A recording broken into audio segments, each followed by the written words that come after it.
안녕하십니까. 우아야 반갑습니다. 오늘 나눈 스토리의 제목은 엘리야가 하늘로 올라가게 되어지는 내용인데요. 그러면 엘리야도 이제 죽는구나 라고 생각할 수 있겠는데, 엘리야는 죽음을 보지 않고 바로 살아있는 상태로 올라가게 되어집니다. 성경에 그런 인물이 몇 명 있는데요. 자, 우아야 죽음이라고 하는 것은 우리의 영혼하고 육이, 그러니까 바디가 이렇게 분리되어지는 겁니다. 성경에서는 하나님의 자녀가 죽었을 때, 어머, 저 사람 죽었어. 슬퍼. 이렇게 표현하지 않고 잔다라고 표현을 하는데, 슬립. 우리가 이 부분은 신약을 공부할 때 나눠보도록 할 거고요. 왜 잔다라고 하셨는지.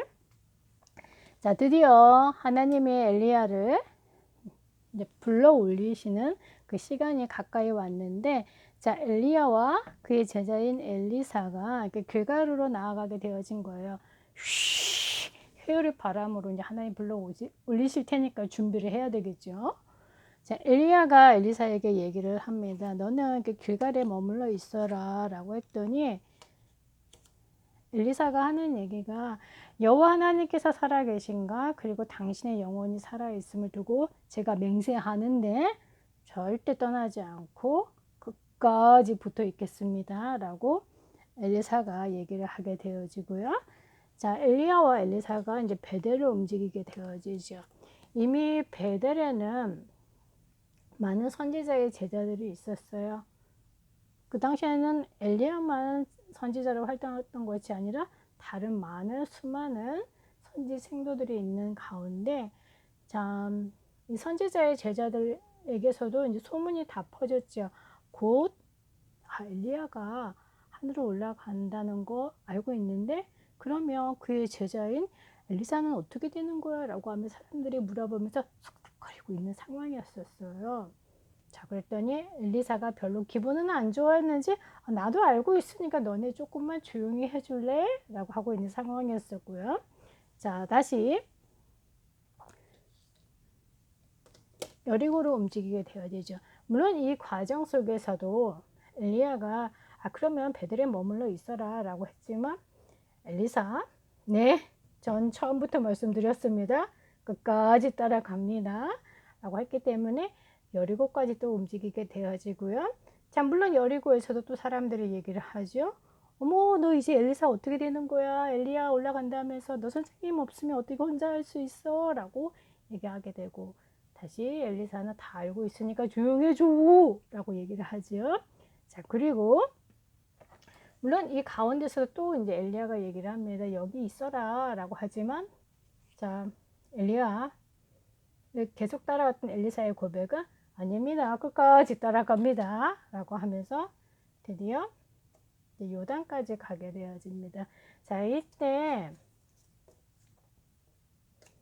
엘리야가 자기가 입고 있던 겉옷을 던져서 휙 말아가지고 요단을 치니까 요단이 갈라지게 되어진 거예요. 자, 그리고 그 마른 땅을 자, 둘이서 같이 건너게 되어지면서 엘리야가 얘기를 하지요.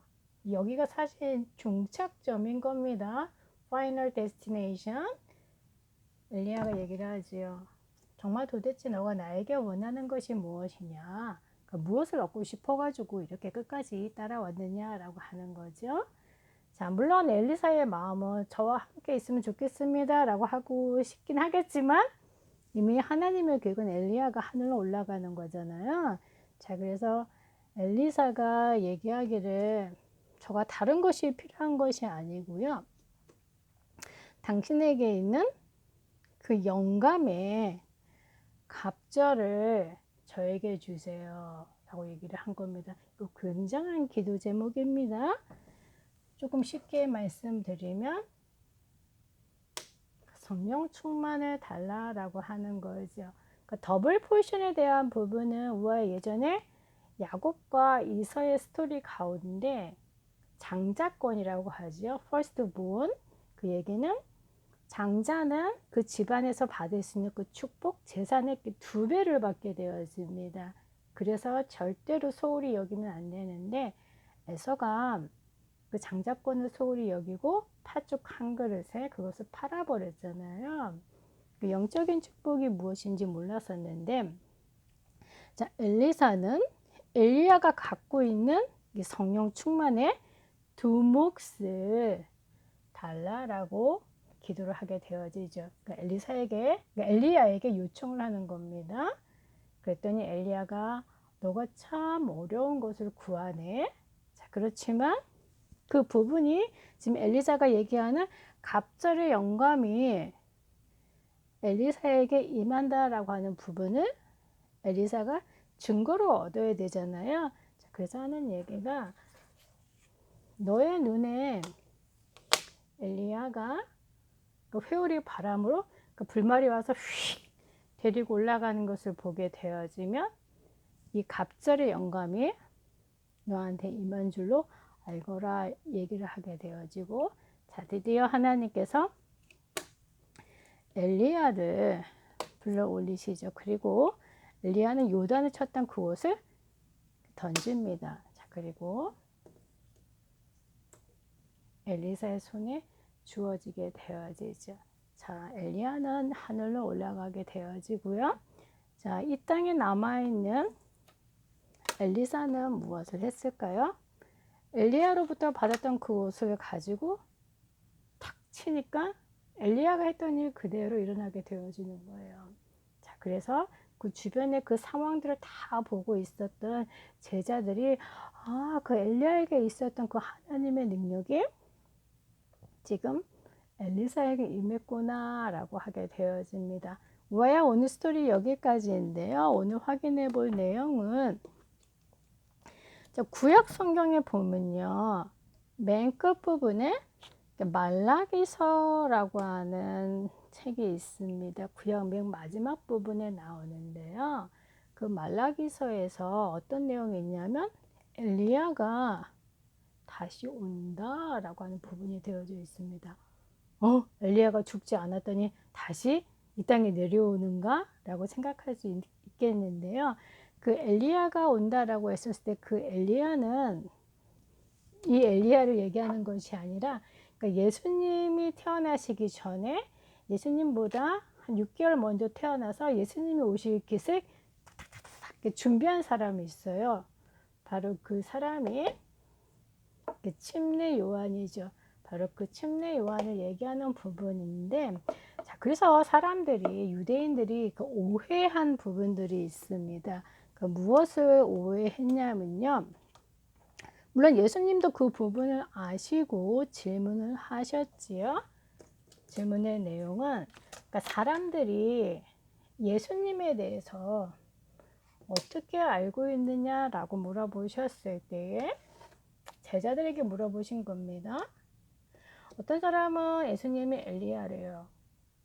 왜냐면 엘리야는 많은 능력을 행했잖아요. 자, 그리고 죽음을 보지 않고 이렇게 하늘로 올라간 사람입니다. 그렇기 때문에 오해하고 있는 대로 그래 엘리야가 다시 왔나? 라고 사람들이 생각하고 있었고요. 또 어떤 사람은 예레미야라고 합니다. 우리가 이 부분은 아직 배우지는 않았는데 나중에 배울 겁니다. 그러니까 예레미야는 남쪽 유다가 망하는 것을 굉장히 힘들어하면서 그 예언을 했던 사람이죠. 흔히 말하는 눈물의 선지자라고 할 만큼, 자, 예수님이 이 땅에 오셔서 많이 힘들고 병들고 어려운 사람들을 고쳐주셨잖아요. 좋은 일을 하셨죠. 자, 그렇기 때문에 예레미야입니다 라고 얘기하는 사람도 있고요. 또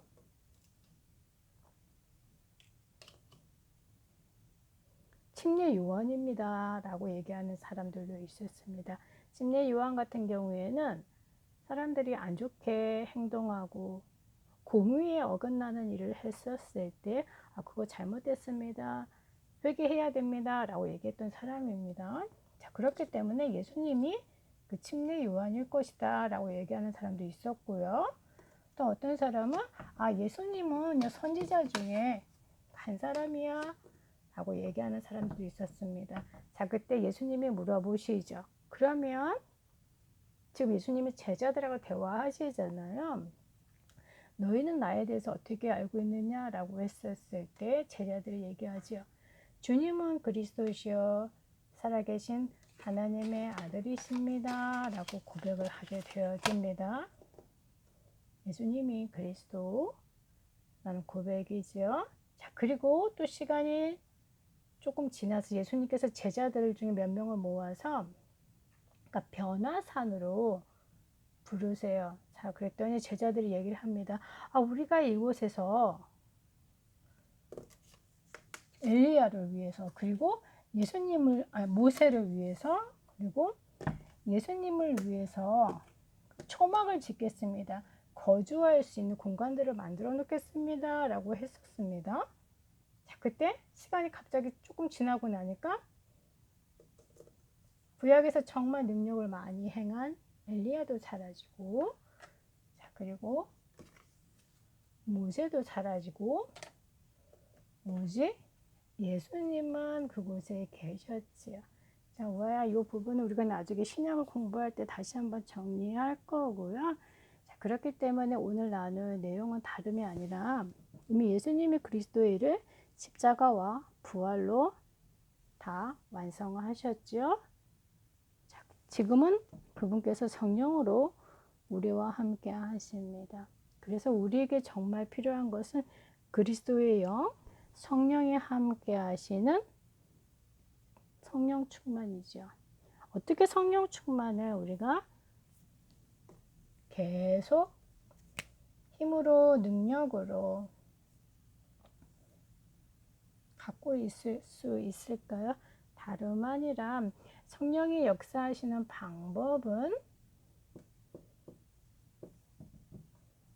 하나님의 말씀으로 역사하십니다. 말씀을 들을 때, 그리고 말씀을 암송할 때, 말씀을 적을 때, 또 말씀을 묵상할 때 성령께서 역사하시죠.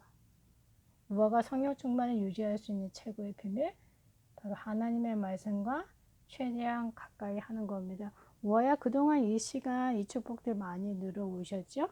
계속 이 축복 우아의 힘으로 능력으로 만들어 가시기 바랍니다. 다음 주에 만나겠습니다.